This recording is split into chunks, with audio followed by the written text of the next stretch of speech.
Line from New York Post. Now, this comes just a couple days after Bishop T.D. Jakes had that medical emergency during his sermon. It says Bishop T.D. Jakes sues fellow pastor for defamation following sex abuse claims. Wait, before you continue watching, go ahead and hit that subscribe button. We are almost at the 3,000 mark. We're on a road to 10,000 subscribers, and we're close to the 3,000 mark. Go ahead and hit that button. It is much appreciated. Let's get into the story. So Duane Youngblood, he's a pastor, or he used to be a pastor. I'm not sure if he's still a pastor or not, but he used to be a pastor, and he basically assaulted a minor. I believe that minor was going to his church, and he assaulted that minor, got put in prison, is recently out of prison. Now he's on parole, and he is a registered offender. And he did this interview on Larry Reed Live, and he alleged that he was assaulted by T.D. Jakes. Now, all even said, it looks like this probably has something to do with the stress of everything that is swirling around T.D. Jakes at this moment in time. And that's the growing speculation that people are thinking. Now, Okay, so it says Bishop T.D. Jakes is in stable condition a day after suffering a medical emergency during a sermon. But the mega church pastor is facing another hurdle related to sex abuse allegations. Jakes, 67, has filed a defamation lawsuit against Duane Youngblood, a fellow pastor who claimed Jakes tried to sexually assault him when he was 18 or 19, the Post has learned. Youngblood made an explosive claim against the popular motivational speaker on October 27th episode of Larry Reed Live podcast, alleging Jakes tried to kiss him. The young pastor and his attorney, Tyrone Blackburn, who represented Little Rod in the lawsuit against Diddy, then demanded $6 million from Jakes in order to resolve the matter quickly and privately. So that tells us that this seems like it could be some form of extortion.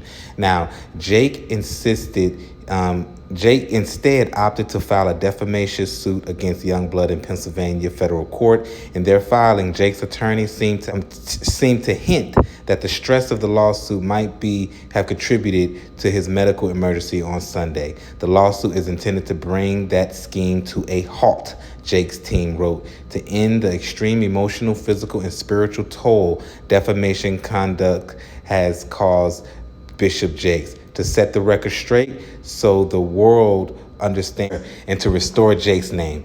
Bishop Jakes believed with all his heart that actual victims of SA abuse should be treated with the utmost respect, kindness, empathy, and sympathy. And the true perpetrators of such abuse should be held accountable for their actions. The filing continues. But this is not the case here. Youngblood has used and abused the might of social media and the legal process to make knowingly false accusations of his own personal and financial gain.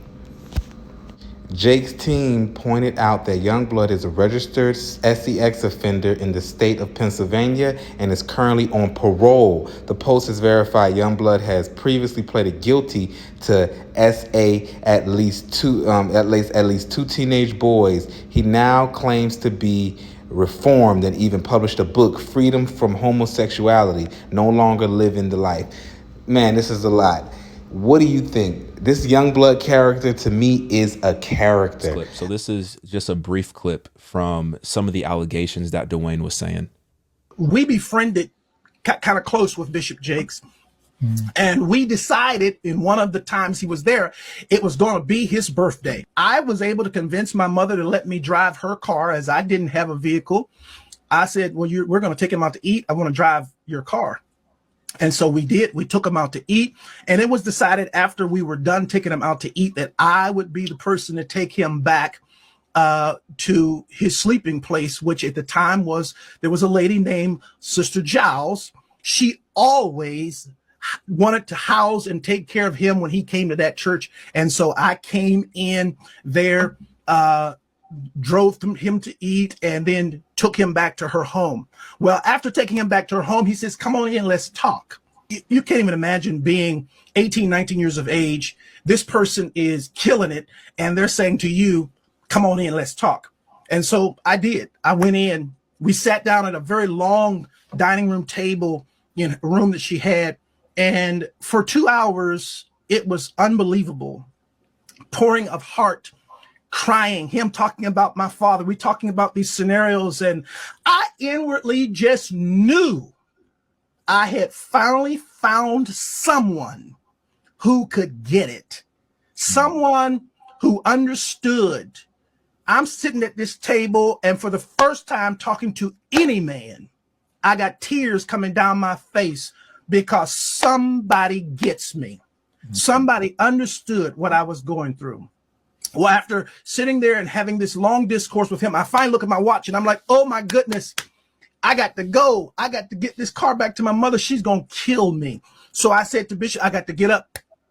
And I got up from the table. He got up from the table. He walked around toward the way I had to exit quicker than I got over there. And when I started to walk past him, he pulled me to himself, wrapped his arms around me, and tried to kiss me. And in that moment, I literally died. I could not. I tell you, to this day, I can't remember how I got out of that place. But I remember driving home with all kinds of crazy thoughts and what in the world am I going to do now? And I finally get home, get in the house, get in the bed. I'm going to try to go to sleep. And I get to sleep and get up in the morning. And in the morning, I step into our bathroom and my home phone rings. My mother answers the phone and she says to me, Wayne, it's Elder Jakes. And I get on that phone. And when I get on that telephone, I can hear water. He is sitting in a bathtub. And in that thing, he says to me, without any hesitation, there's 3 things I need you to do. The first one is, when I come to Pittsburgh, you're going to be the only person I sleep with. The second one is, you can't sleep with anybody else because I don't want to give my wife anything. And thirdly, I will take care of you the rest of your life. I can't to this day remember how I got off that phone, but I do know I made a decision that I wasn't going to the service that night. And eventually I told my mother, I'm not going to go to the service tonight. She says, no. You know, we got a rule in this house. If we go, you go. I never told her what he had done. I went to church, and the most humiliating thing imaginable happened that night at church. Bishop Jakes, getting up to preach, speaks into that microphone. I'm going to ask young minister Youngblood to read for me. And after all of that drama of the last, Bishop Jakes, getting up to preach, speaks into that microphone.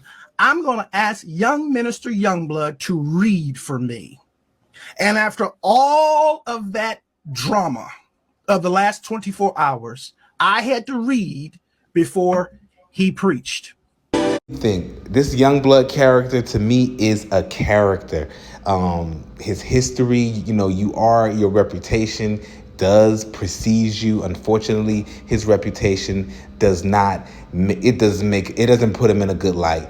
And I think that this is an extortion attempt on TD Jakes. They know he's a very wealthy pastor, and ironically, he links up with the same lawyer who Little Rod got in order to take down P. Diddy. So this is a lot, and I think there's something mysterious and fishy about the accuser, Duane Youngblood. I think that he definitely have ulterior motives. He's on parole. He has a history of assaulting young men. He has a history of SA offender.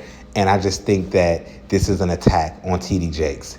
Okay, what do you think? Are you a big fan of TD Jakes? Do you feel like this is Duane is telling the truth? Do you feel like this is just another extortion attempt to get at TD Jakes' money? I need you to leave that in the comment section. Go ahead and run the video up. Hey, it's much love and support.